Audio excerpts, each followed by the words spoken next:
habíamos iniciado este capítulo 3 que era introducción al Big Data. Es nuestro capítulo eh, que sigue, ¿no? Que sigue a los dos capítulos que ya habíamos tocado, esto del introducción a R y esto del scraping web, como justamente como un antecedente, digamos, antes de entrar al fuerte de la materia, que justamente es el Big Data, ¿no? Así que, ahora, igual, ¿no? Es una introducción a Big Data, toda la materia en realidad, porque el tema de Big Data es realmente muy grande. Eh, los métodos que están detrás de esto pueden acoplarse a métodos de minería de datos, a métodos de Machine Learning, ¿no? Entonces, estamos viendo la punta del iceberg de esto del Big Data y bueno, era aprendiendo a programar en algún lenguaje de programación, ¿no? Entonces, lo que habíamos visto la anterior era que, bueno, el Big Data finalmente es un trabajo sobre datos grandes, datos que no necesariamente la computadora puede soportar, ¿no? Data mayor al RAM. Habíamos visto las 5 Bs y tal vez acá podemos ver rápidamente esto. Hemos visto el ciclo de vida de un proyecto, que eran como que las fases que se recomiendan al momento de hacer un proyecto. Hemos visto algo de inferencia y Big Data, ¿no? No es lo mismo hacer, digamos, un análisis con cualquier base de datos. Depende mucho justamente del origen de esta base de datos, ¿no? Si es un registro administrativo, un censo, un diseño experimental, ¿no? Se tiene que tener conciencia de eso para aplicar de manera correcta lo que se tenga que aplicar.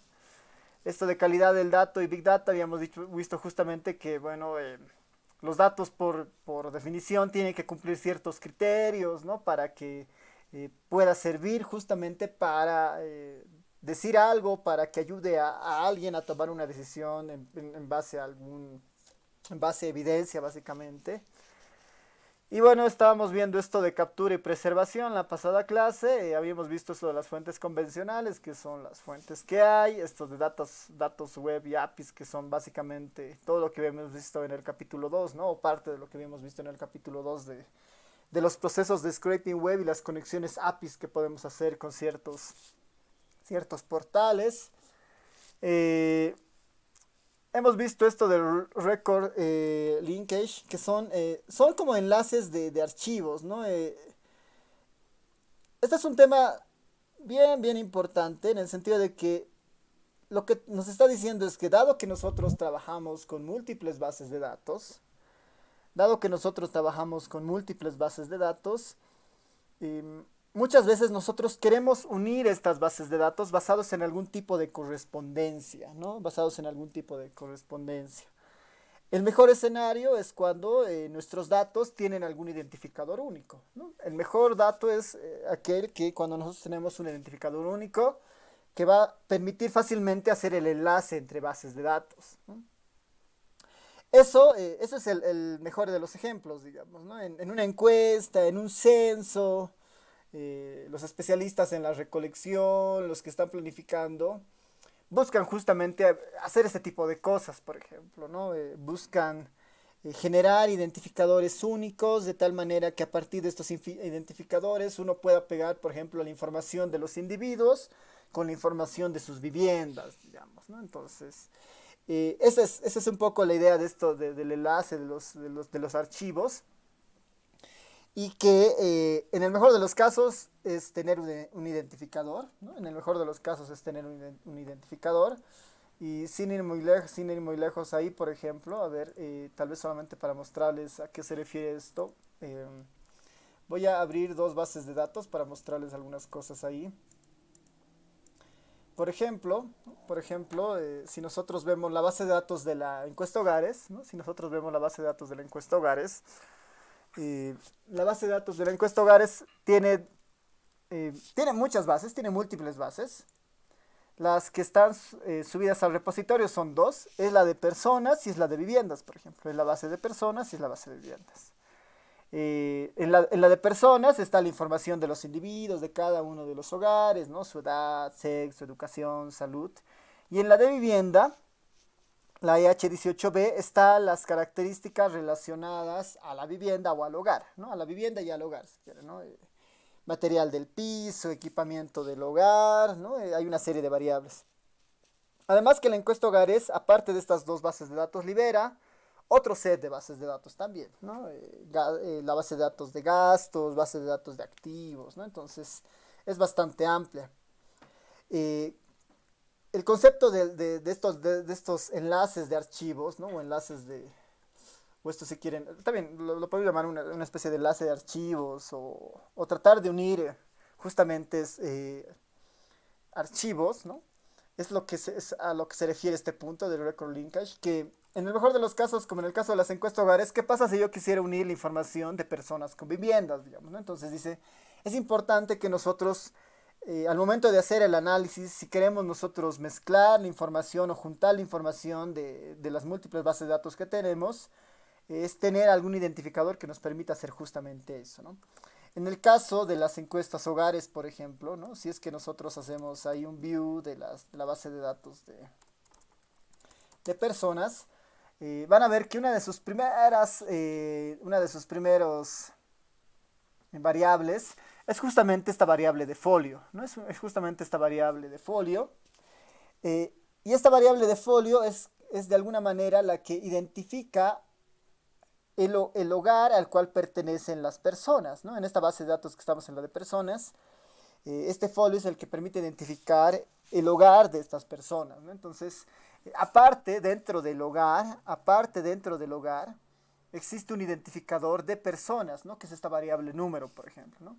Entonces, si ustedes se dan cuenta acá, si yo agarro estas 5 filas, ¿no? Las de acá, van a ver que todas tienen el mismo folio, ¿no? Terminado en 0021 con otro tipo de codificación adelante, 0021. Y en el número de personas hay un identificador interno correlativo, 1, 2, 3, 4, 5, ¿no? Entonces, si yo quisiera pegar información de la vivienda, yo debería buscar idealmente alguna llave, digamos, o algún identificador que me permita pegar esta información. Y en el caso de la encuesta hogares es fácil, digamos, es esta, por ejemplo, ¿no? El folio es la que permite justamente pegar con la base de datos de viviendas, porque si nosotros vemos ahora la base de datos de vivienda, en la base de datos de vivienda, en la EH18B, van a ver que igual tenemos una variable folio, ¿no? Y en este caso, por ejemplo,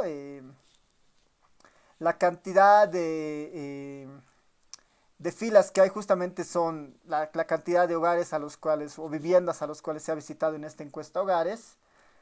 Y uno esperaría que, dado que esta es la base de datos de vivienda, este identificador folio fuera único, por ejemplo, ¿no? Fuera único, mientras que en el caso de personas, muchas personas pueden provenir de un mismo hogar, digamos, ¿no? Muchas personas pueden provenir de un mismo hogar. Por eso aquí hay 5 personas con el mismo código del folio, por ejemplo, ¿no? Este sería un identificador de folio, por ejemplo, si nosotros quisiéramos hacer el enlace con esto, ¿no? Ahora, por ejemplo, si nos interesara añadirle a esto información de los departamentos, ¿no? Añadirle a esto información de los departamentos. Igual, por ejemplo, ¿no? Tenemos ahí 9 departamentos y el INE, por ejemplo, para este tipo de cosas, lo que ha hecho es codificar los departamentos, ¿no? A Chuquisaca le ha dado el número 1, a La Paz le ha dado el número 2. Entonces se ha creado también una codificación según esas áreas grandes, por ejemplo, ¿no? Para cada uno de estos, por ejemplo, se ha creado un código, ¿no? Entonces acá le puedo ver para conocer los niveles. Bueno, tampoco se está mostrando. Ya. De todas maneras, aquí está. En el caso del INE, la codificación, por ejemplo, numérica que existe para los departamentos sigue esta correlación, por ejemplo. Chuquisaca siempre es el código 1, La Paz el 2, Cochabamba 3, Oruro 4, Potosí 5, Tarija 6, Santa Cruz 7, Beni 8 y Pando 9, por ejemplo. No hay una codificación interna que sirve si es que yo quisiera a esta base de datos, por ejemplo, añadirle información de los departamentos, por ejemplo, ¿no? Esa es un poco la idea de estos enlaces, que en el mejor de los casos, esta es una muestra, digamos, ¿no? Podríamos tener esta información, ¿no? Podríamos tener esta información de acá. Otro ejemplo para mirar esto, cómo funciona, es el tema de las elecciones, por ejemplo, ¿no? Las encuestas son relativamente fáciles de calcular o fáciles de obtener estas relaciones, pero en una elección, por ejemplo, es un poco más complejo, ¿no? En esta base de cómputo que nosotros tenemos, van a ver que hay múltiples identificadores acá, hay múltiples identificadores. Uno de los primeros que tenemos que empezar a mirar acá seguramente debería ser el código, bueno, acá no está, por ejemplo, ¿no? A ver, déjenme ver, ahí está, ¿no? Ya ha aparecido esto. Vamos a bajarnos hasta un poquito hasta abajo para no ver los países. Ahí está, por ejemplo, ¿no? En el caso, por ejemplo, del tema electoral, digamos, ¿no? En el caso del tema electoral, eh, si uno ve la base de datos, ¿no? Dado que son bases de datos que provienen del Estado, la codificación de los departamentos coincide, por ejemplo. Si se dan cuenta acá, Tarija es 6, por ejemplo, ¿no? Tarija es 6, que es el número del departamento y la codificación del departamento, ¿no? Y eso es fácil de ver, digamos, ¿no? Podemos hacer un table de la base de datos de cómputo, de la base de datos número de departamento versus la base de datos de cómputo versus la base de datos de departamento, ¿no? Entonces ahí van a ver que, bueno, tenemos, tenemos, eh, bueno, tenemos un montón de... Vamos a filtrar que solamente sea para Bolivia, ¿no? A ver, déjenme filtrar esto siempre y cuando cómputo país sea igual a Bolivia.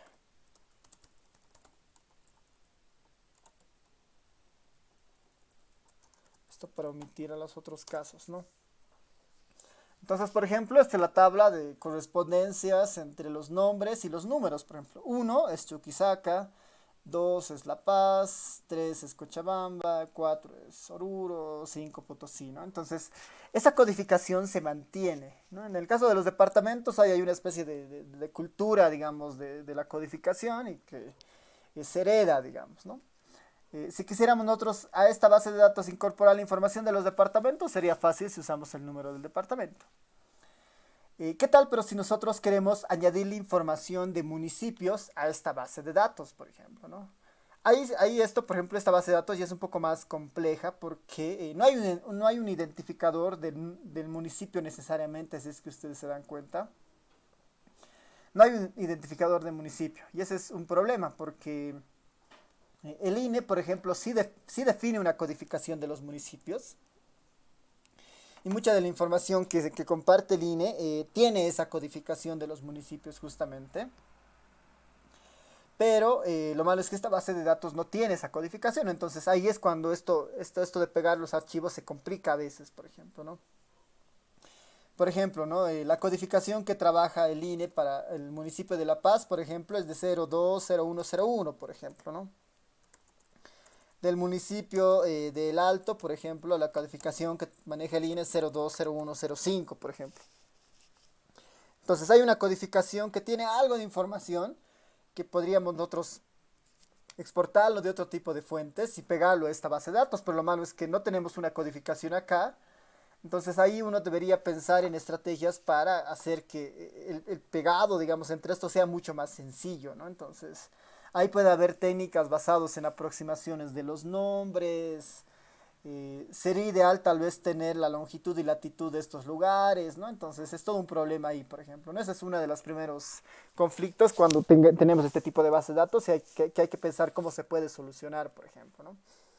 Otro problema mucho más grande es, por ejemplo, ¿qué tal si yo quisiera hacer una especie de monitoreo de cómo ciertas mesas han votado durante el tiempo, digamos, ¿no? Quisiera monitorear el voto de las mesas a nivel de mesas en pasadas elecciones, ¿no? Quisiera saber si esta mesa, por ejemplo, si se dan cuenta que hay un código de mesa, quisiera saber cómo ha votado la mesa 61372 en la pasada elección, digamos, de 2015, 2009, digamos, quisiera rastrearle hacia atrás, por decir, ¿no? Entonces, si quisiera hacer eso, igual necesito algún identificador que me permita pegar esto hacia atrás. Y en este caso, por ejemplo, en el caso electoral, van a ver que no hay una cultura de definir el número de mesas porque justamente es algo que fluctúa demasiado, ¿no? Ya utilicemos este código de mesa o este número de mesa. eh, Hay una especie de proceso, o sea, no hay un protocolo de tal manera que este número se pueda asignar hacia atrás y pensemos que son las mismas personas, ¿no? Entonces es mucho más difícil hacer ahí un enlace con otras bases de datos. En esos casos a veces es un poco mejor subir un peldaño, tal vez agregar un poco la información y buscar información a nivel de otros niveles, por ejemplo, ¿no? Si no puedo pegar a nivel de mesa porque la codificación varía demasiado de año a año, podría recurrir al recinto, ¿no? Al recinto, que son justamente estas unidades educativas. Normalmente los recintos en los casos electorales son justamente unidades educativas y es mucho menos frecuente, digamos, que una unidad educativa desaparezca o se mueva, por ejemplo, ¿no? Entonces tal vez sí podría monitorear cómo se ha comportado el nivel de votación a nivel de los recintos, porque es una unidad que se mueve con menos, con una intensidad menor, digamos, ¿no? Entonces, tal vez aquí esta podría utilizar como una especie de variable de enlace para pegar esta base de datos con bases de datos de otras elecciones pasadas, por ejemplo, ¿no? Obviamente siempre van a haber problemas, ¿no? Y eso es justamente lo que muestra el enlace de esto, ¿no? Podrían hacer varias, un pegue, digamos, un merge completo, un pegado completo, y algunas no, digamos. En el caso de las elecciones, tal vez unidades educativas que ya han cerrado y ya no sirven como recintos, ya no van a hacer el pegue, o unidades educativas nuevas que se han creado para una elección reciente no aparezcan en elecciones pasadas, ¿no? Entonces, potencialmente esto puede ocurrir, por ejemplo, ¿no? Y hay varias soluciones que ahí se pueden hacer. Cuando son unidades geográficas, la mejor opción para tratar de hacer este merge, por ejemplo, es buscar distancias entre longitudes y latitudes, digamos, ¿no? Distancias más cortas, vamos a pensar que si la distancia es muy, muy, muy pequeña, entonces pertenece la misma unidad o pertenece al mismo sector de interés y podríamos pegar a partir de eso, por ejemplo, ¿no? Entonces, hay diferentes criterios que se pueden utilizar dependiendo un poco de la dificultad que nosotros hallemos al momento de tener bases de datos, ¿no? Eso como advertencia, digamos, que a veces puede suceder, ¿no? Entonces habíamos terminado en esto justamente en la anterior clase y estábamos entrando esto de las bases de datos, ¿no? Y es decir, bueno, una vez que nosotros pensamos que hemos capturado ya la información de fuentes convencionales o de web o de APIs, hemos identificado esto de los enlaces correctos para hacer la unión entre bases de datos. El siguiente paso es, bueno, debo yo almacenar esta información en algún formato, ¿no? Debo almacenar esta información en algún formato.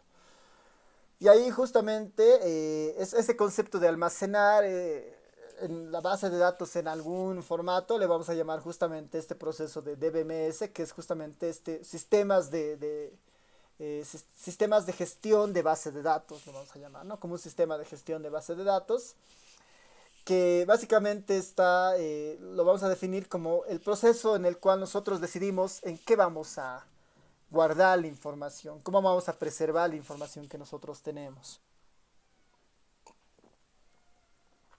Entonces, cuando lleguemos a este punto a partir de la captura de la información, tenemos que ir pensando en la naturaleza de la información en sí mismo, ¿no?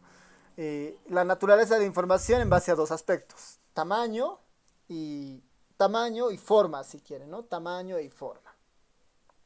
Tamaño en el sentido de cuánto espacio ocupa y forma respecto a qué información tiene, digamos, ¿no? Son bases de datos, son tablas como tal, o posiblemente son, no sé, información no estructurada, digamos, ¿no? Entonces, este cuadro de alguna manera nos da da un buen resumen justamente para utilizar las fuentes potenciales para empezar a almacenar la información, la información que nosotros tenemos.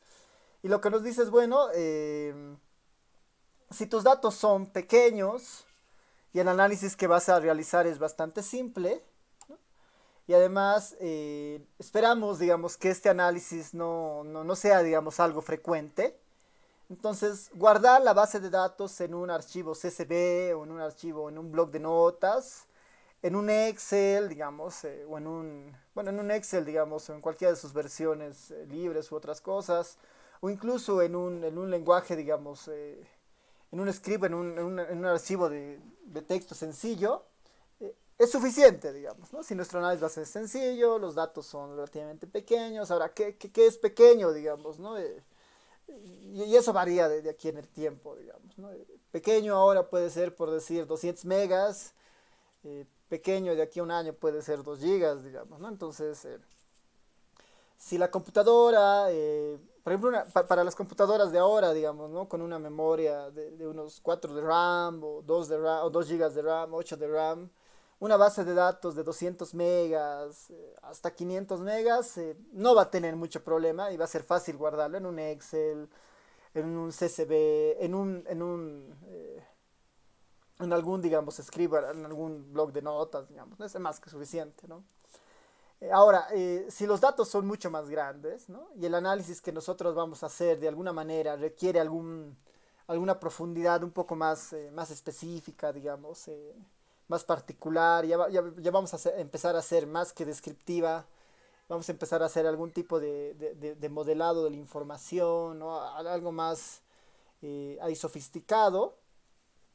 Tal vez lo mejor es guardarlo en fuentes de datos o paquetes estadísticos, básicamente, digamos, ¿no? Lo podemos guardar en un SPSS, lo podemos guardar en un Stata, lo podemos guardar en un Eredata, por ejemplo, ¿no? Sin ningún problema, esa es la recomendación. Si los datos son un poco más grandes, ahí, ¿qué son más grandes, digamos, ¿no? Ahí el ERE, el SPSS y el Stata, que son los más comunes, pueden abrir fácilmente bases de datos que sean, por decir, la mitad de la RAM que ustedes tengan. Estos programas las van a abrir sin problema, digamos, ¿no? Sin problema, porque el conflicto que tienen después es pedirle procesos y tiene que haber por lo menos la otra mitad de la RAM dedicada a hacer los análisis que van a hacer, por ejemplo, ¿no? Entonces, si tienen una RAM de 4, digamos, entonces tal vez bases de datos de 1 giga y medio, todavía, digamos, los paquetes estadísticos van a resultar relativamente bien, digamos, ¿no? Y ahí, digamos, hay que tener una cierta conciencia de cómo funcionan estos paquetes, ¿no? En el caso del ERE han visto que bases de datos que en el SPC pesaban unas 200 megas, cuando yo lo he pasado a una base de datos en formato Eredata, la base de datos, dos bases de datos que pesaban cada una unos 60, 80 megas, por ejemplo, se han reducido a 5.5 megas, por ejemplo, ¿no? Entonces, hay paquetes más eficientes que otros, ¿no? En términos de el almacenado de su información, ¿no? El ERE es un buen ejemplo de eso. El SPSS no es tan buen ejemplo de eso porque normalmente bases de datos que se guardan en Stata perdón, que se guardan en SPSS son muy grandes. Entonces, el SPSS fácilmente podría llegar a lentear, si quieren, su computadora si es que la base de datos fuera relativamente grande. Y ahí, digamos, el ERE tiene sus ventajas, digamos, ¿no? O el Stata, por ejemplo, ¿no? El Stata es uno de los paquetes que, si bien es cierto, bueno, igual vamos a entrar más adelante en estos de los paquetes, por ejemplo, pero el Stata igual genera archivos grandes cuando uno trabaja en el Stata, por ejemplo, ¿no? Igual genera archivos grandes cuando uno trabaja en el Stata, pero el Stata para el tema de análisis, por ejemplo, el Stata para el tema de análisis es un poco más, o para el tema de procesamiento en realidad, para el tema de procesamiento, voy a abrir otra versión de Stata, perdón. Para el tema de procesamiento, el Stata es muy bueno, ¿no? Es relativamente muy rápido, tal vez más rápido que el SPSS muchas veces. Que el ERE ahí uno puede discutir, porque, o sea, que en teoría sí es un poquito más rápido que el ERE, por una razón sencilla, ¿no? Que las últimas versiones del Stata vienen con esta opción, por ejemplo, ¿no? Este es el Stata 15, por ejemplo, y esta es justamente la versión MP, digamos, ¿no? La edición paralela que este tipo de... El Stata desde hace unas 3 versiones atrás eh, ya, ya viene con un trabajo, si quieren, incorporado dentro de su estructura que permite hacer algo que en el Big Data se llama paralelizar la información, digamos, ¿no? Parte de, o sea, su proceso interno lo que hace de alguna forma es no trabaja con la base de datos conjunto, sino que si es un archivo grande, paraleliza la información de tal manera de dividir el trabajo en los núcleos que tenga la computadora y a partir de eso después hace más rápido el proceso y evita eh, posibles retrasos o lenteos, digamos, que puede tener el equipo, ¿no? El ERE también tiene esta opción, por ejemplo, ¿no? Pero hay que habilitar una librería, hay algunos comandos específicos para hacer eso, digamos, ¿no? Pero el Stata ya viene incorporando con este tipo de cosas, por ejemplo, ¿no? Entonces, esas son algunas ventajas y desventajas entre ellos, pero lo que establecemos en este punto es justamente eso, ¿no? De que si son bases de datos relativamente modestas, ¿no? Un paquete estadístico es más que suficiente, ¿no? Ahora, si tenemos bases de datos mucho más grandes, ¿no? Muchos más grandes, que podríamos pensar que ya estamos entrando en el espacio donde las bases de datos son mucho más grandes que no sé, que la mitad del RAM que ustedes, que su equipo tenga, o más grande que el RAM del equipo en sí mismo que ustedes tengan. eh, y los datos son estructurales, ¿no? Y los datos están estructurados, es decir, que estamos todavía manteniendo esta idea de variables con las filas son observaciones y las columnas son variables. Estas variables tienen algún tipo de sentido en cuanto a su composición. Tenemos bases de datos que se relacionan entre ellas en base a identificadores, ¿no? Están ordenadas o están estructuradas estas bases de datos. Y además son bases de datos muy largas, grandes, ¿no? Y además que nosotros vamos a hacer un análisis relativamente muy frecuente sobre estas bases de datos, ¿no? Una base de datos muy frecuente en estas bases de datos. Y potencialmente también queremos, esta base de datos no solamente es nuestra, ¿no? Sino que esta base de datos también la queremos compartir en una red local, en una red un poco más amplia o abrir finalmente esto en un servidor. La mejor opción para hacer eso es poner nuestras bases de datos en un sistema de bases de datos relacional, por ejemplo, ¿no? Es utilizar eh, formatos que han aprendido seguramente en la materia de bases de datos, por ejemplo, ¿no? Hayan aprendido a manejar seguramente el Access eh, o gestores de bases de datos distintos. ¿Cuál era el objetivo? Es que nosotros tenemos bases de datos cargadas en el sistema a las cuales nosotros accedemos mediante el lenguaje SQL, por ejemplo, ¿no? Esa era un poco la idea de la materia de bases de datos, si recuerdan. Y tenerlas en esos formatos es muy útil cuando son bases de datos grandes. Y en este punto es importante mencionar que cuando nosotros tenemos ese tipo de bases de datos, lo más recomendable es que primero conozcamos la base de datos que nosotros tenemos, ¿no? La tabla, sus variables, ¿no? Porque el objetivo no es cargar toda la base de datos, ¿no? Que es algo que sucede muy frecuentemente con los dos primeros casos. Cuando nosotros trabajamos en paquetes estadísticos o en Excel, es muy común que nosotros al cargar la base de datos o al cargar la información, accedemos a todas las observaciones y a todas las variables, ¿no? ¿Por qué? Porque es algo manejable para el ordenador. Cuando, cuando la base de datos es muy grande, ¿no? No es recomendable cargar toda la información, sino tener presente el análisis que nosotros vamos a hacer o cargar parcialmente una muestra, si quieren, de esa base de datos, ¿no? Por eso es importante que nosotros conozcamos bien las tablas que están en una base de datos de tipo relacional, para que cuando nosotros hagamos el análisis solamente recurramos a esas bases de datos, ¿no? O a esas variables, ¿no? Y ahí el SQL, el lenguaje SQL era muy específico para eso, digamos, ¿no? Se recordarán seguramente, ¿no? El select, el where, el from, ¿no? Entonces el primer paso era seleccionar las variables, de dónde, digamos, ¿no? Y todo eso. Entonces, esos pasos están un poco orientados justamente a eso. O sea, no trabajamos con toda la base de datos, con todo ese conjunto, sino que nosotros consultamos ciertas variables, hacemos un proceso y esperamos una salida, ¿no? Esos procesos están optimizados justamente para bases de datos relacionales, para bases de datos con estructura y bases de datos que son muy largas, ¿no? Nosotros cuando empecemos a entrar al tema 4 y al tema 5, vamos a imaginarnos que nuestras bases de datos han sobrepasado la opción 1 y 2 y vamos a pensar en que no puedo acceder, no puedo, es impráctico cargar toda la base de datos como ahora lo hemos hecho, por ejemplo, hemos cargado aquí 3 bases de datos. Es impráctico hacer eso, si hacemos eso potencialmente el equipo se va a colgar. Entonces vamos a tal vez simplemente lo que vamos a hacer es declarar una base de datos que vamos a usar, sin que necesariamente el equipo la cargue, ¿no?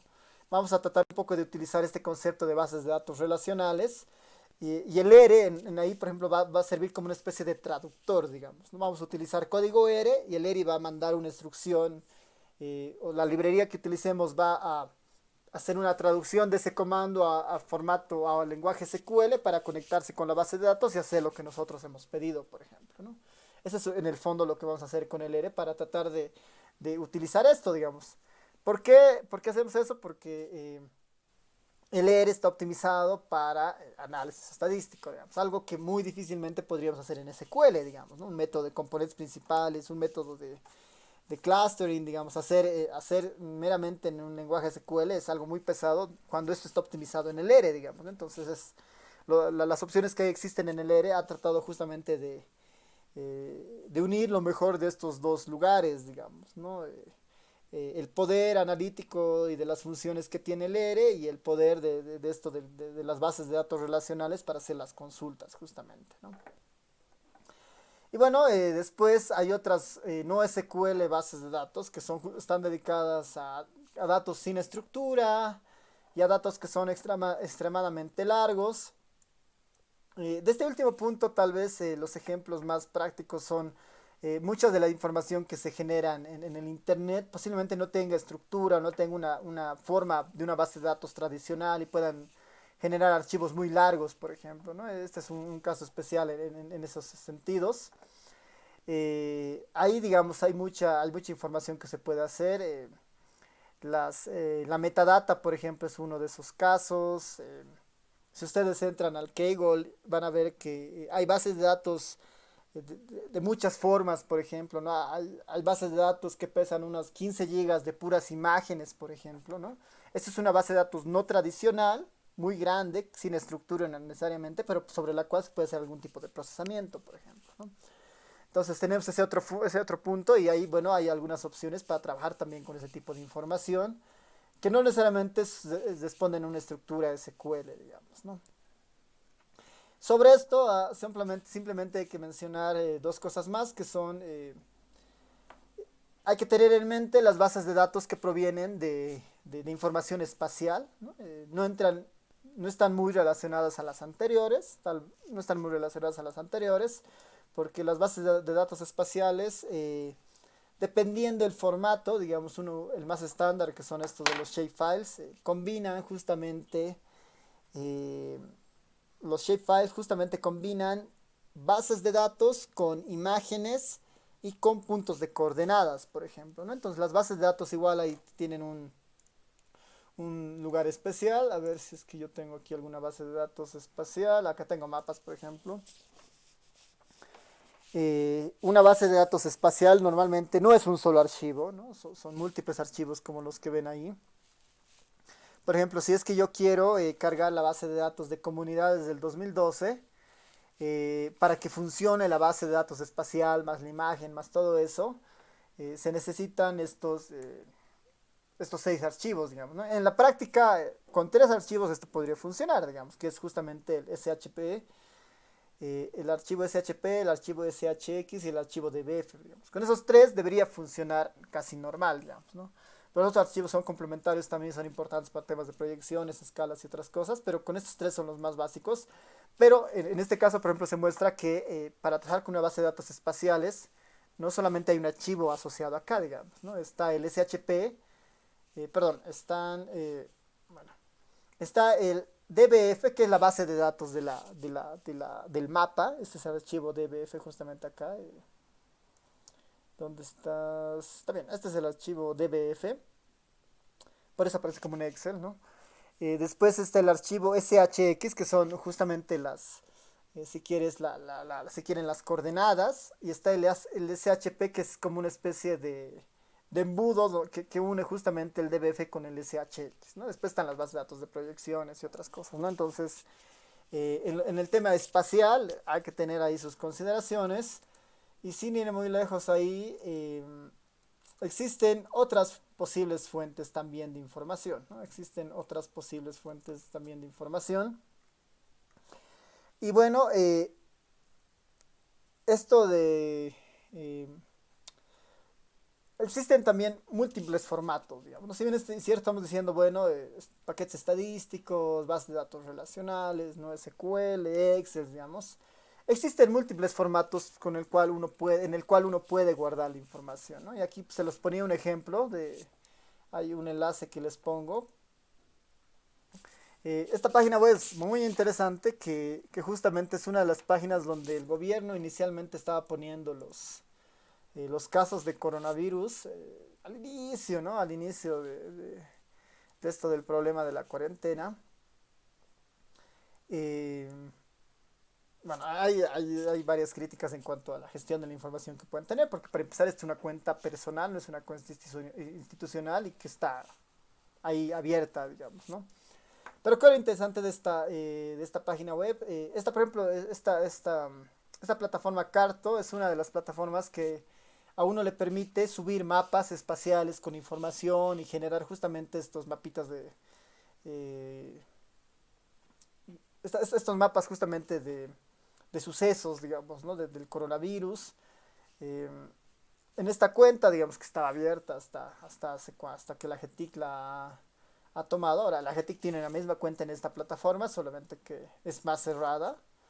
Por ejemplo, tiene 17 mapas y 41 bases de datos, por ejemplo, ¿no? Si nos centramos nosotros ahí a las bases de datos, si nos centramos a las bases de datos que tiene esta página, que está justamente orientada a medir esto del coronavirus, van a ver que eh, hay bases de datos de todo, ¿no? Hay bases de datos hasta muy extrañas, ¿no? Hay bases de datos muy extrañas. Eh, no vamos a entrar en ese detalle, pero o sea, esta página es un ejemplo de cómo no cuidar la información, por ejemplo, ¿no? Porque hay páginas, hay bases de datos con información personal, digamos, que es un poco sensible, pero lo bueno de esta página es que muestra cómo uno puede acceder a la información que está acá, por ejemplo, ¿no? Si es que nos vamos a tal vez esta primera parte que son los... hace un mes que no se ha actualizado esta página, desde que la GTIC ya no ha tomado, digamos, un poco el control de esta parte y supongo que la persona de la que era propietaria de esta enlace ya no ha visto más de esto, pero los datos están ahí, por ejemplo, ¿no? Entonces, si yo quisiera, por ejemplo, ¿no? Esta base de datos son la base de datos de los casos por municipio de coronavirus, por ejemplo, ¿no? Que ahora esta información, por lo menos muy fácil de encontrar no está, ¿no? Muy fácil de encontrar no está, pero aquí hay algo de información, pero lo malo es que está hasta hace un mes, por ejemplo, ¿no? Cuando los casos en Bolivia eran cercanos a 1000, si no me equivoco, ¿no? Tiene la manera de hacer llamadas en API, ¿no? El API Call, que ahí puedo tener esa opción. El API Call, por ejemplo, acá me genera una especie de un llamado, digamos, para jalar la información en un formato tipo Johnson, ¿no? JSON, ¿no? Que leer también la lee, por si acaso ahí, pero esto de los múltiples formatos en realidad está orientado a mostrarles que existen muchas formas de llamar o de jalar esta información, ¿no? Entonces voy a volver a esta parte. Me voy a ir aquí a descargar, por ejemplo. Este es un buen ejemplo para eso. Esta plataforma permite descargar bases de datos espaciales, ¿no? En diferentes formatos. El SHP, si se quisiera el mapa con la base de datos, ¿no? CSV sin mapa, solamente base de datos. XML, otro formato en el cual también se almacenan los datos. GeoJSON, JSON, que igual está mapa más información, pero en formato de JSON, que igual el R tiene en la librería, si es que quisiéramos hacerlo en esto, el formato SVG, formato JPKG, digamos, ¿no? Entonces, hay múltiples formatos en los que una base de datos puede estar, en las que se la puede guardar o se la puede también descargar, ¿no? Así que tenemos que estar conscientes de eso. Es muy probable que a veces nos encontremos con una base de datos extraña en un formato raro. Entonces ahí hay que un poco hacer algo de un proceso de búsqueda para tratar de encontrar la fuente original de esto, ¿no? Entonces hay que estar consciente que hay múltiples formatos en los cuales se puede cargar o guardar una base de datos.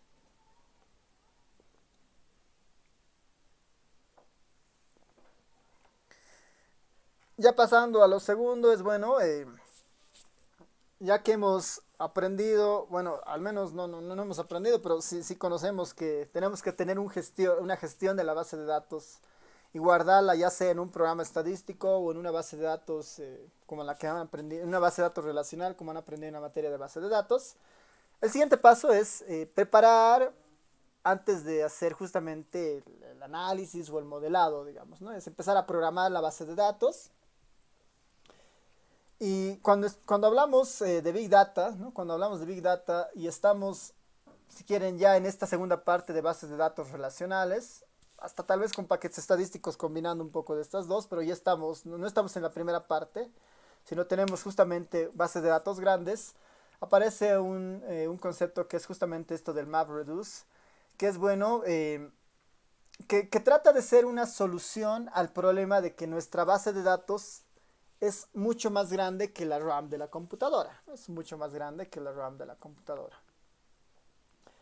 Esta idea del MapReduce lo que dice es, bueno, tiene que haber una gestión de la información, ¿no? Tiene que haber una gestión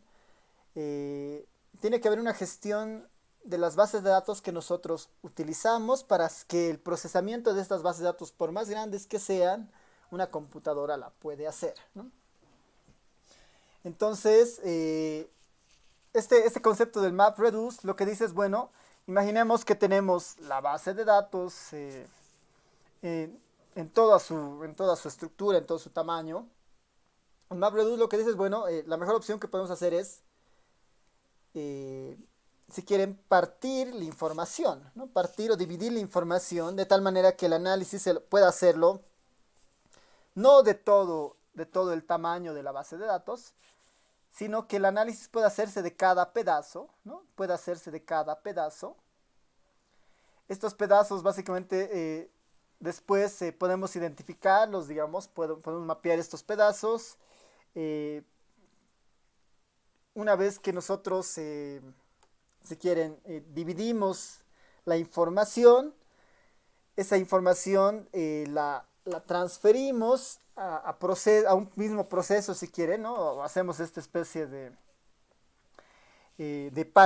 paralelización, que básicamente es la información dividida, la vamos a analizar de forma dividida, de tal manera que el tiempo de procesamiento sea mucho más pequeño, mucho más pequeño. Hay este proceso de shuffling que es un proceso más o menos aleatorio, que lo que trata de hacer es, para no comprometer el análisis posible de los diferentes nodos que podamos tener o de los diferentes procesos paralelos que podamos tener, es bueno estos pedazos que se han identificado inicialmente se puedan asignar de forma aleatoria a cada uno de los nodos que van a trabajar el mismo proceso, por ejemplo, ¿no? Y a partir de eso nosotros deducimos la información y hacemos justamente, hacemos el análisis que nosotros estamos buscando, digamos, ¿no? Entonces, este proceso en el que se paraleliza la información, se parte la base de datos de tal manera que la computadora pueda no dedicarse a trabajar, si quieren, con 1 giga, sino que trabaje con 100 megas por pedazo, digamos, de manera paralela y que esto no complique un poco la RAM del equipo, justamente es este concepto del MapReduce. Y ahí existen frameworks que se denominan frameworks, procesos que son, son optimizados para hacer justamente este procesamiento, hacer estos procedimientos, ¿no? Uno de esos frameworks es justamente el Hadoop, ¿no? El Hadoop. Uno de esos procesos justamente es el Hadoop, que es uno de los que inicia esta idea del MapReduce, ¿no? Es el que inicia esta idea del MapReduce. Este framework se denomina Apache Hadoop MapReduce, ¿no? Es una de las... se denominan frameworks a estos programas que hacen este tipo de procesamiento. Uno de los pioneros justamente es el Hadoop, que hace este tipo de cosas. Que en el fondo es, si quieren, pasar de un proceso A, si quieren, que es el proceso tradicional que nosotros hacíamos, dada la información, eh, dada la información, nosotros atravesábamos una serie de tareas a partir de toda la información dada, ¿no? En el proceso del MapReduce, en el proceso de paralelizar, nosotros podemos hacer que sobre los datos, ¿no? Se generen de manera paralela muchas tareas, por ejemplo, ¿no? Se generen de forma paralela muchas tareas. Y eso es lo que permite el Hadoop, ¿no? Internamente lo que el Hadoop hace eso, justamente, ¿no? Parte la base de datos, la reduce, asigna las tareas de forma aleatoria, en base a las órdenes que nosotros le demos, digamos, ¿no? Hacemos una secuencia de solicitud a partir de una base de datos. Entonces, como es una base de datos grande, el Hadoop lo que hace es eh, la parte crea, por decir, cuatro subprocesos internos, aleatoriza las partes en estos cuatro subprocesos internos, después la vuelve a agregar y nos devuelve finalmente un resultado, ¿no? El Hadoop está optimizado para hacer este tipo de cosas. Ahora, el Hadoop es el que ha iniciado este proceso. Pero ya se ha vuelto un framework un poco anticuado. El ERE tiene su interfaz con el Hadoop. Esa interfaz, por ejemplo, únicamente funcionaba al inicio con sistemas Ubuntu, con sistemas Linux. Y recientemente ha aparecido otro framework que es mucho mejor al Hadoop, ¿no? En términos de velocidad. Utiliza como que la misma base del Hadoop, pero los procesos que llega a generar son mucho mejores que el Hadoop. Y justamente este framework se llama Spark, ¿no? Es el Apache Spark. Entonces basta con que ustedes pongan en cualquier servidor, pueden poner Hadoop versus Spark y van a entender cuál es la ventaja que saca Spark respecto a Hadoop, digamos, ¿no? Me voy a ir a alguna de estas ventajas que seguramente deben estar acá, ¿no? Por ejemplo, este gráfico, sin ir muy lejos, les voy a mostrar este grafiquito, es una comparación de hacer una regresión logística en el Hadoop y en el Spark en términos de tiempo, ¿no? En términos de tiempo. Y ahí van a ver que, por ejemplo, ¿no? El número de veces en tiempo, siempre el Hadoop es mucho más alta, ¿no? Siempre el Hadoop es mucho más alta, mientras el Spark lo hace en un proceso sumamente pequeño comparado al tiempo en el que lo hace el Hadoop, por ejemplo, ¿no? Entonces el Spark es una muy buena opción para trabajar con este framework, digamos, para hacer este concepto del MapReduce sobre la información, justamente por estos procesos, digamos. Y además que es muy versátil y ya está disponible para sistemas Mac, sistemas Windows, para Linux, obviamente, ¿no? Entonces el Spark es muy, muy útil para este tipo de cosas. Y ese gráfico de alguna manera nos podría mostrar justamente el tiempo de procesamiento que tiene uno versus el otro, por ejemplo, ¿no? Para 30 iteraciones para calcular el desempeño de una regresión logística, el Hadoop ha tardado, si quieren, en esta escala de tiempo 3500 segundos y el Spark lo ha hecho en 500 segundos, digamos, ¿no? Entonces hay una diferencia clara ahí, digamos, ¿no? Nosotros no vamos a ver el Hadoop como tal, vamos a concentrarnos en el Spark. Ahora, ahí el Spark utiliza el Hadoop por definición. Van a ver que cuando instalemos el Spark, vamos a tener que instalar el Hadoop, porque el Spark utiliza justamente este concepto del MapReduce del Hadoop. Y por eso es importante diferenciar por qué uno respecto al otro. Digamos, hay una ventaja en términos de tiempo ahí, digamos, ¿no? El Hadoop ha sido uno de los pioneros en esto, es un framework que tiene justamente esa idea, pero el Spark ya es uno de los métodos uno de los frameworks más usados actualmente, ¿no? Eso en cuanto a la captura y preservación, digamos, ¿no? Hemos aprendido que es importante distinguir la fuente de la base de datos en la cual nosotros vamos a guardar. En el mejor de los casos es una base de datos relacional. Y esto de programando con Big Data, estamos orientando a que para hacer la programación con Big Data tenemos que salir un poco de la limitación de los programas estadísticos tradicionales y entrar un poco al concepto de estos frameworks como Spark y Hadoop, ¿no? En R lo que vamos a hacer es, en el fondo vamos a utilizar Spark, pero vamos a utilizar al R como una interfaz para usar Spark, ¿no? No es que el R hace Big Data, digamos, ¿no? Sino que el R genera una interfaz para trabajar con el Spark, ¿no?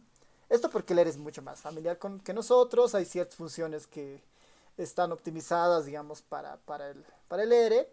Ahora, podríamos trabajar directamente desde el Spark, ¿no? El Spark genera su propio editor, o sea, su propio script como este, tiene una consola muy similar a esta.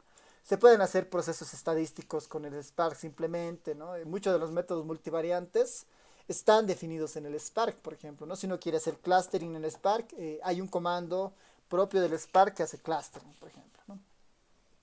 Pero nosotros, para que sea un poco más familiar, vamos a utilizar el R como una interfaz para hacer esto, justamente por las ventajas del R, ¿no?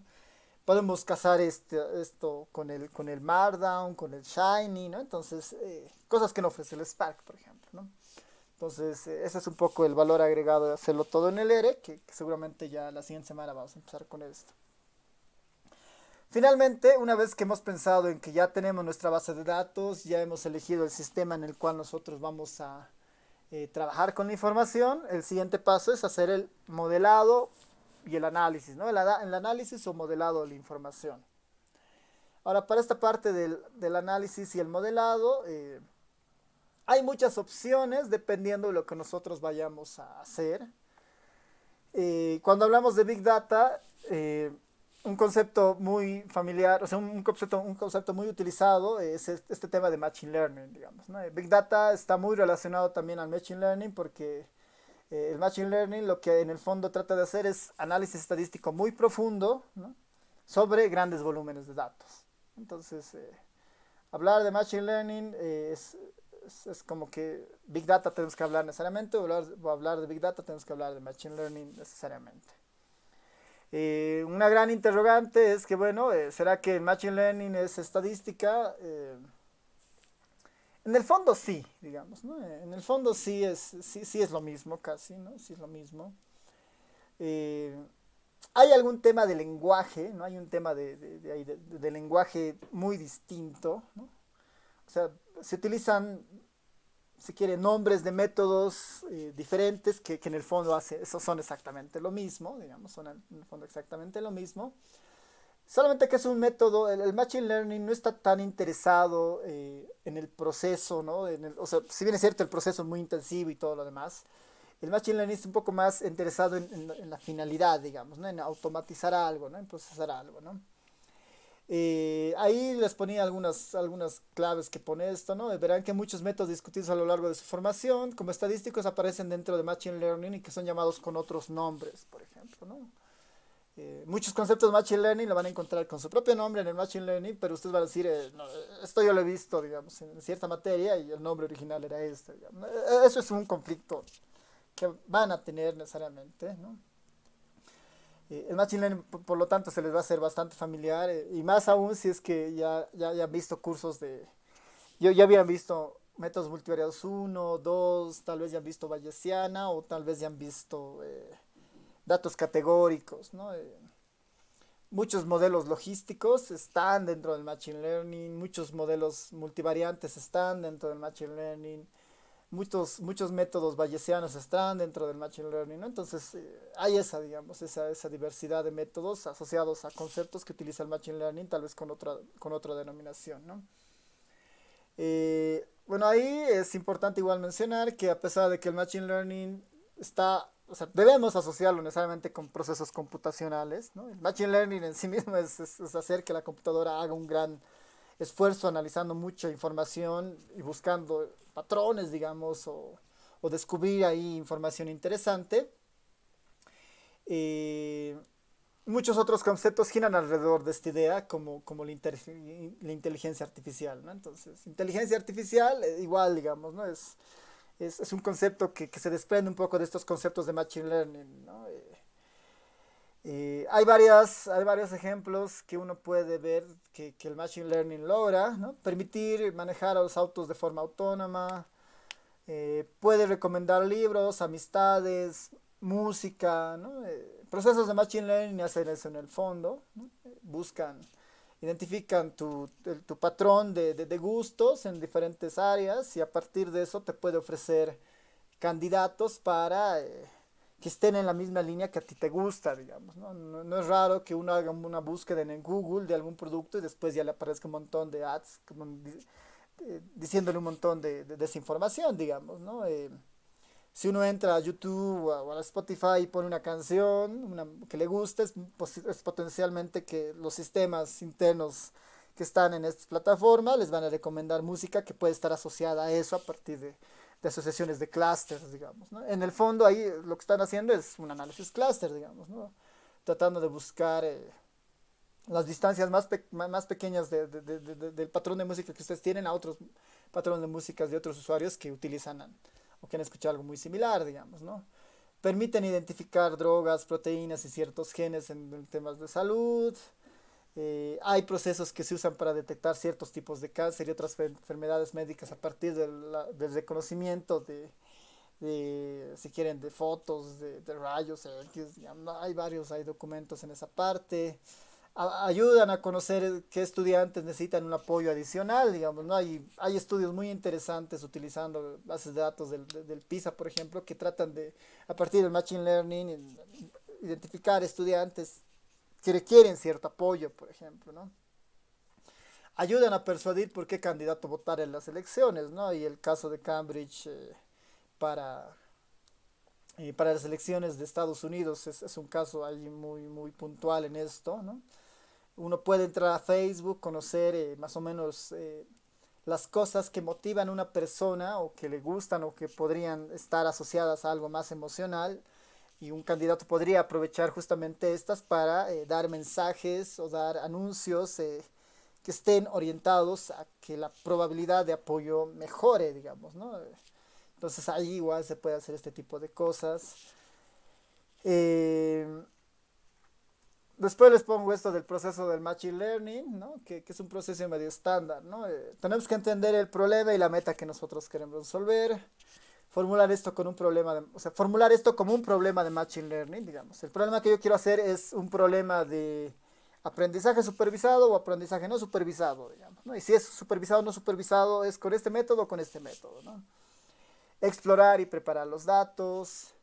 Esto de Feature Engineering está relacionado en realidad a que, bueno, una vez que yo exploro los datos y preparo los datos, tengo que seleccionar las variables que van a construir mi proceso de Machine Learning finalmente, digamos, dependiendo de lo que yo vaya a hacer, ¿no? Es como es una ingeniería de características, puede ser una traducción medio burda ahí, pero el objetivo de esto es, si quieren, identificar a tu Y, identificar a tus X, identificar a tus X o a tu Y latente, digamos, identificar más o menos qué es lo que uno quiere estudiar en cuanto a la relación de variables, digamos, ¿no? Una vez que identifica uno esto, es seleccionar el método, la selección del método, de los métodos que hay dentro del Machine Learning. Evaluar, este proceso de evaluación no es menor, digamos. Si han utilizado un método de clúster, elegir es determinar, está funcionando el clúster, no está funcionando, es el mejor valor de K, no es el mejor valor de K. Si están utilizando un proceso de regresión, no sé, se están cumpliendo los supuestos, hay o no hay multicolinealidad, la varianza, ¿no? Hay homocedasticidad en la varianza, ¿no? Hay que mirar algunas cosas más puntuales de cada uno de los métodos que están ahí.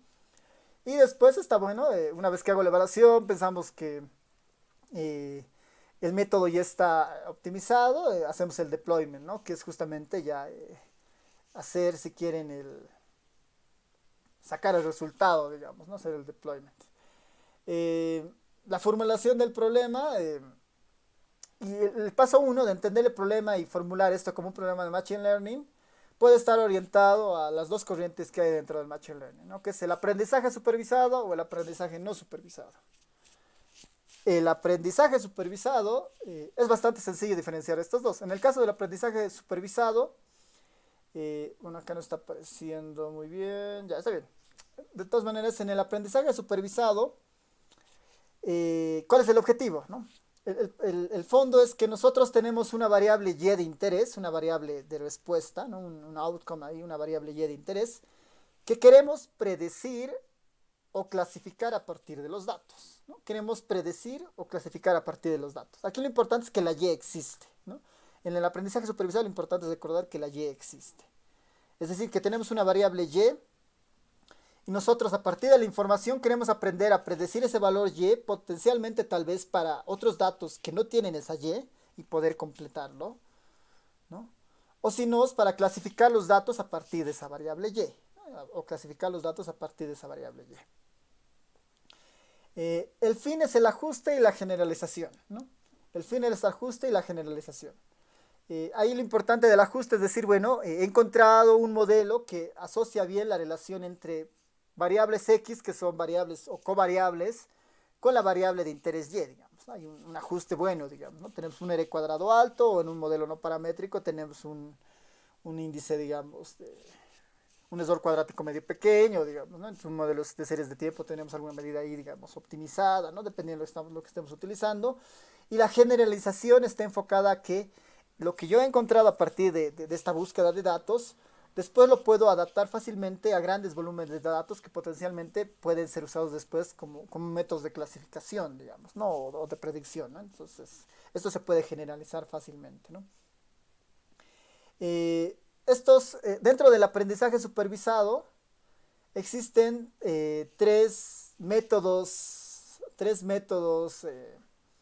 de Machine Learning, que igual son métodos multivariantes por si acaso en muchos de los casos. Y esos tres métodos son el método de clasificación, ¿no? Métodos de clasificación, métodos de predicción y métodos de regresión, ¿no? Normalmente utilizamos la regresión cuando la y es cuantitativa, ¿no? Logits, probits, ¿no? Regresiones, modelos generalizados, ¿no? La regresión ahí, cuando y es cuantitativa, funciona relativamente bien. La clasificación a veces está orientada cuando y es una variable cualitativa, por ejemplo, ¿no? A partir de una y yo puedo empezar a clasificar o tener una regla de clasificación, ¿no? Ahí hay varios métodos que uno podría ir mencionando, digamos. El Naive-Bayes es, por ejemplo, un método de clasificación. El Naive-Bayes, después los árboles de decisión están dentro de esta idea. El análisis discriminatorio por ahí igual también puede entrar dentro de esta clasificación. Tal vez los más conocidos justamente son los árboles de decisión y el Naive-Bayes en este caso. Predicción hay bastantes opciones ahí. En términos de regresión igual dependen mucho de la naturaleza de las variables y, ¿no? En todo este caso estamos en el caso del aprendizaje supervisado, estamos en la idea de que el y existe, ¿no? El aprendizaje no supervisado parte de la idea de que no existe una variable objetivo. No hay una variable y de interés. No hay una variable y de interés. El fondo del aprendizaje no supervisado es que nosotros queremos entender las asociaciones y patrones dentro de los datos. Asociaciones y patrones naturales en los datos, ¿no? Las asociaciones y patrones naturales dentro de los datos, ¿no? Y no queremos hacer un ajuste de X versus Y o clasificar algo en base a Y, digamos, ¿no? Lo que queremos es conocer la naturaleza de los datos en términos de sus patrones y asociaciones que existen. Los tres métodos que están ahí, digamos, dentro de esta parte, hay muchos más, ¿no? Pero tal vez los más usados ahí es los métodos de clustering, de crear grupos. El PCA, que es un método para obtener componentes principales, ¿no? Los análisis factorial también puede entrar dentro de esta categoría, que nos permite identificar variables latentes. Modelos estructurales también está acá. O el análisis de correspondencia o el análisis de correspondencia múltiple, por ejemplo, ¿no? No hay una variable y de interés, sino queremos entender cómo los datos se asocian entre ellos, ¿no? Cómo los datos se asocian entre ellos.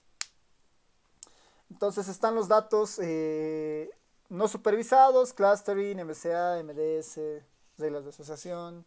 Y están los datos, están el aprendizaje supervisado, clasificación, predicción, regresión, digamos, ¿no? El grafiquito ahí de alguna manera trata de mostrar justamente esa idea, ¿no?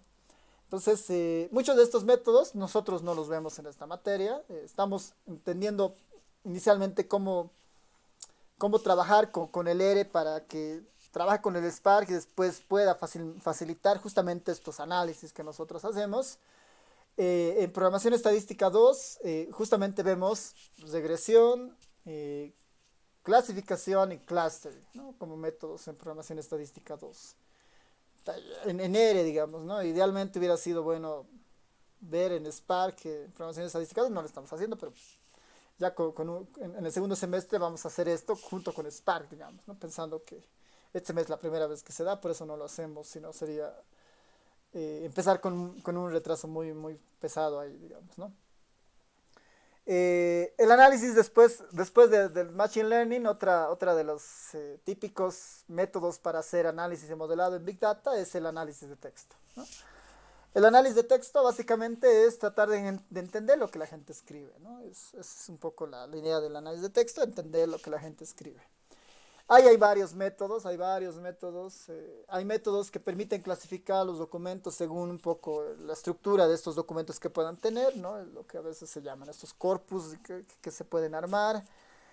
Puede uno estar interesado en hacer análisis de sentimiento dentro del análisis de texto. Etiquetado de discursos es otra característica muy interesante en esto del análisis de texto, el etiquetado de discursos, que a partir de ciertos párrafos uno puede identificar temas claves que se están tocando ahí adentro y a partir de eso un poco entender las asociaciones, ¿no? que hay ahí. Análisis de texto tampoco lo vemos nosotros, pero es un tema que sí se ve en programación estadística 2, ¿no? Por si les interesa tomar el siguiente semestre la materia, si aprueban esta materia, ¿no? Vamos a ver igual análisis de texto. Hay otros métodos que son igual los análisis de redes, ¿no? Estos networks, que igual es todo un mundo, ¿no? Es todo un mundo este análisis de redes, que justamente tratan de identificar cómo se intercorrelacionan objetos, personas, comunidades, ciudades, países, digamos, a partir de ciertos nodos, relaciones de interés bidireccionales, unidireccionales, ¿no? Entonces, este es todo un mundo, el tema de análisis de redes o el social networks, ¿no? Que a veces se le llama. Tiene mucho a veces de procesos bayesianos también, hay procesos bayesianos para redes. Tiene mucho de procesos estocásticos con estas matrices de transición muchas veces cuando uno quiere ver una red de un proceso a otro. Hay toda una escuela para esta parte de los networks. También para el análisis de texto. Networks no vemos ni en programación estadística 2.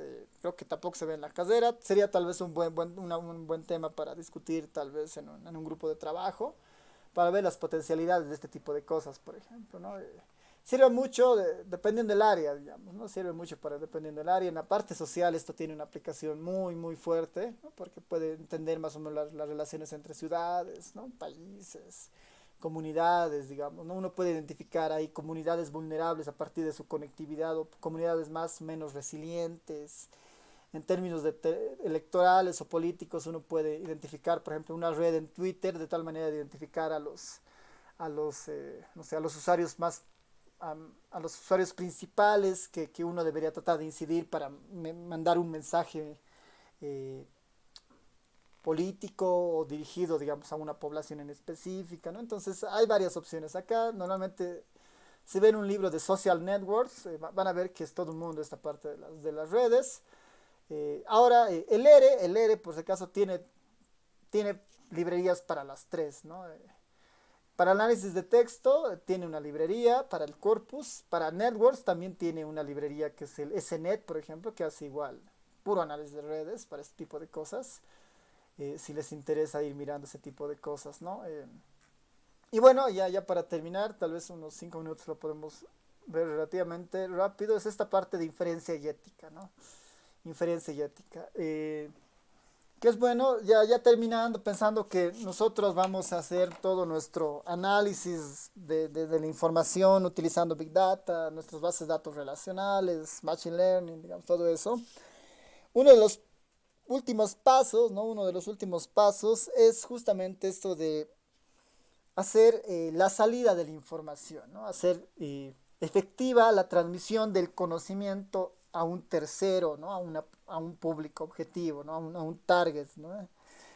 Entonces, este último punto está relacionado exclusivamente a eso, a que nosotros tenemos que estar conscientes en que todo el proceso que hemos hecho antes, hacia atrás, digamos, con Big Data, Machine Learning, está orientado en dar un mensaje a alguien, ¿no? Está orientado en dar un mensaje a alguien. Y ahí una de las primeras partes que uno ve en esta parte de inferencia y ética es lo que es la información y la visualización. Y ahí pongo cuatro frases o ahí como que mensajes medio fuertes sobre estos temas y es bueno. El primero, bueno, los usuarios pueden escanear, reconocer, comprender y recordar representaciones visualmente estructuradas más rápidamente de lo que pueden procesar representaciones no estructuradas, ¿no? Lo que dice es, bueno, dentro de esto de inferencia y ética están dos componentes, el tema de ética y el tema de inferencia, y esto de inferencia está un poco más relacionado a cómo nosotros transmitimos la información. Este punto de información y visualización está orientado en que la visualización de datos es importante, ¿no? La visualización de datos es importante. Y este primer parrafito lo único que nos está diciendo en el fondo es que los gráficos a veces ayudan mucho más que mostrarle una tabla, digamos, ¿no? Mostrar una tabla de regresión no es no tan estructurada, es más útil que eso podría ser mostrar un gráfico, digamos, ¿no? Que pueda mostrar ese tipo de cosas. Otro de los mensajes fuertes, la ciencia de la visualización se basa en múltiples campos, ¿no? Esto de pensar en transmitir una idea a partir de un gráfico, de una visualización, eh, está vinculado a muchas plataformas, o a muchas ciencias si quieren, a muchos campos. La psicología perceptiva, perdón, cómo la gente interpreta lo que ve. La estadística, obviamente, ¿no? Bueno, y el diseño gráfico. Hay tres habilidades claras para esto, ¿no? Una psicología perceptiva de entender cómo los usuarios van a identificar una forma, un color, un mensaje, un título, un tamaño, digamos, ¿no? La estadística obviamente que está detrás del gráfico y el diseño gráfico que es el que finalmente hace o permite construir todo esto. La efectividad de una visualización depende tanto de las necesidades de análisis como de los objetivos de diseño, ¿no? Mensaje del fondo es que cualquier gráfico que hacemos tiene que tener un objetivo, ¿no? Tiene que haber una necesidad de mostrar algo ahí, tiene que haber un mensaje claro, ¿no? Entonces, un gráfico va a ser muy efectivo siempre y cuando uno haya pensado muy bien en lo que quiere transmitir con ese gráfico, ¿no? Este último punto es, bueno, el diseño, el desarrollo y la evaluación, ¿no? Diseño, desarrollo y la evaluación de una visualización se guían por la comprensión de los antecedentes y las metas del público objetivo, ¿no? Entonces, todo el tiempo tenemos que tener un poco la idea de esto, ¿no? Los actores o los usuarios de nuestro gráfico es muy importante que los identifiquemos para diseñar nuestros gráficos o nuestras tablas, digamos, ¿no? Si nuestro público meta, nuestro target, nuestros usuarios, digamos, son personas, digamos, que no utilizan tanto el lenguaje técnico, entonces hay que pensar gráficos que sean un poco más intuitivos para un perfil de ese estilo, digamos, ¿no? Si nuestro público es muy académico, digamos, ¿no? Entonces ya uno puede utilizar otro tipo de gráficos más sofisticados. Depende de la audiencia a la que estemos destinados, a la que estemos destinando el gráfico como tal, ¿no? Después ahí les pongo algunos pasos para hacer este proceso de visualización, ¿no? Que están muy relacionados a muchos de los pasos anteriores, tal vez que se ven ahí, pero esto es pensando solamente en general la visualización como tal, ¿no? Especificar las necesidades de los usuarios, ¿no? Identificar esto del target, identificar esto tal vez incluso el lenguaje, ¿no? Ver los requisitos de accesibilidad, criterios para que esto sea un éxito, digamos, ¿no? Evaluar más o menos eso, ¿no? El público meta, digamos, ¿no? Preparar los datos, limpiar, transformar, diseñar las representaciones visuales, las interacciones del diseño si van a existir, planificar el intercambio de ideas, digamos, ¿no? Es bueno siempre una vez que uno termina hacer un intercambio de opiniones con colegas, ¿no? Con personas que puedan dar algún feedback del gráfico, tal vez hacer algún prototipo inicial, ¿no? Y empezar a ver cómo reacciona la gente a partir de este gráfico y después justamente hacer el deployment, que es el deploy, que es implementar, digamos, ¿no? Y un poco monitorear después un poco la reacción de la gente a partir de esto, ¿no? Entonces, esto de la visualización de datos es igual un área bien interesante dentro de la estadística, relativamente nueva porque la computadora justamente nos da esta facilidad de pensar en gráficos más elegantes cada vez, ¿no? Y una de las buenas opciones para hacer este proceso de visualización no son los denominados dashboards, ¿no? Los dashboards son un instrumento muy útil en estos tiempos. Los dashboards están más orientados tal vez a veces a plataformas de internet. Con esto del COVID los dashboards se han popularizado un montón. Todos los gobiernos tienen creo que un dashboard para presentar su información. Es un concepto que ya estaba en esto de visualización de datos hace mucho tiempo, que justamente tiene la idea de en una sola hoja mostrar mensajes clave, gráficos importantes y darle al usuario incluso una posibilidad de interfaz con el dashboard, digamos, ¿no? Poder navegar, cambiar gráficos, ver los puntos en las gráficas, ¿no? Entonces, son cualidades que a veces son útiles en esto de los dashboards.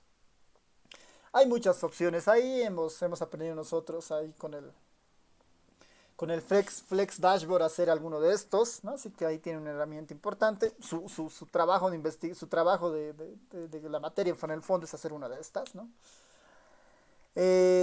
Obviamente las visualizaciones tienen muchos elementos, ¿no? Posición, tamaño, área, volumen, color, densidad, que ya habíamos visto en la parte de gráficos también esto, ¿no? Son partes que hacen a la visualización de datos. Los datos espaciales son igual aquí un tema aparte para la visualización porque ya nos dan idea también de espacio, tiempo, ¿no? Hay múltiples estrategias para visualizar dependiendo de la base de datos que uno tenga, ¿no? Ya sean datos temporales, datos jerárquicos, datos de redes, datos de textos, datos de mapas, ¿no? O datos de estructuras convencionales, digamos, ¿no? Para hacer gráficos también convencionales. Eh, Tal vez aquí lo que sí les puedo comentar, a ver si es que tenía un enlace por aquí que creo que no está.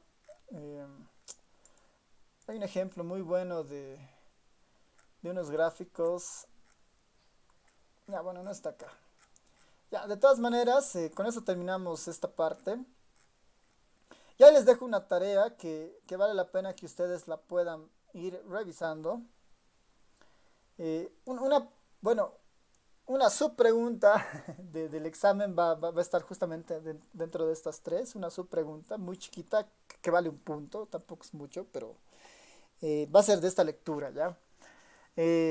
La tarea es resumir los siguientes puntos del libro. En el libro van a encontrar justamente estos tres puntos que son error e inferencia, ¿no? Que está un poco relacionado a conceptos que ustedes han visto, ¿no? De errores muestrales, tema de cómo manejar esto dentro de la información, porque igual, ¿no? Tener errores no muestrales, ¿no? Otro tipo de errores sistemáticos, ¿no? Hace un poco de esa en este capítulo un poco menciona ese tipo de cosas. Hay este otro capítulo que ve privacidad y confidencialidad, que dice, bueno, estamos trabajando con datos de gente, de empresas, de observaciones. Tenés que tener cuidado porque, bueno, tenés que tener cuidado del permiso, de quién nos da autorización para manejar eso, hasta dónde podemos mostrar cierta información sin comprometer la integridad de las personas participantes de nuestros datos, ¿no? Entonces, este punto 3.83 está orientado justamente a eso y vale la pena que ustedes lo puedan leer ahí. Bueno, esto de igual de los workbooks, igual es un tema bastante interesante en esto de la inferencia y ética, que es un poco documentar todo lo que estamos haciendo, todo lo que hacemos en este proceso del manejo de la información, ¿no? Entonces, como tarea para el miércoles igual, traten de darle una lectura a esto. Yo voy a sacar una pregunta de estos tres, no una sola pregunta, una subpregunta dentro de una pregunta en realidad, ¿no? Para que vayan teniendo en mente cómo hacer esto, ¿ya? Eh, Así que este es el tema 3, es bien cortito, es mucho más teórico que aplicado, porque lo que tratamos de hacer es tener un mismo lenguaje para lo que vamos a entender como Big Data y todo lo que hay detrás, ¿no? Nosotros vamos a tocar como que la punta del iceberg detrás del Big Data, ¿no? Vamos a tocar básicamente algo de cómo se procesa, cómo se interactúa con el Spark, pero el mundo del Big Data es muy grande. No, hay maestrías solamente de Big Data, hay diplomados de Big Data, ¿no? Es un tema muy amplio, una materia es muy corta para ver esto, pero estamos tratando de cubrir, eh, si no viene a profundidad todo, sí los puntos para que ustedes vayan conociendo un poco de estos y tal vez interiorizándose más. Si les interesa, ya pueden un poco profundizar ahí, digamos, ¿no? Les voy a mandar el texto que utilizo justamente para estos últimos puntos, ¿no? Perdón, para esto de la tarea les voy a mandar el texto al WhatsApp. Este libro de Big Data and Social Science de Ian Foster, se los voy a mandar al WhatsApp al terminar la clase o ahorita mismo se los mando en un momento más. Y ahí busquen justamente estos capítulos, ¿no? Es hora de inferencia, privacidad y confidencialidad y workbooks, ¿no? Todo este capítulo 3 es un condensado de ese texto, con muchos de los puntos y algunos ejemplos más que están por ahí. Es un libro muy interesante para conocer un poco la teoría del Big Data, digamos, ¿no? Sin entrar mucho a programación en sí misma, ¿no? Así que terminamos acá la clase y vamos a darle un espacio justamente de estos 20 minutos para ver alguna recomendación. Les cuento cómo va a ser el examen y después hay algunas preguntas, dudas o comentarios, ¿ya?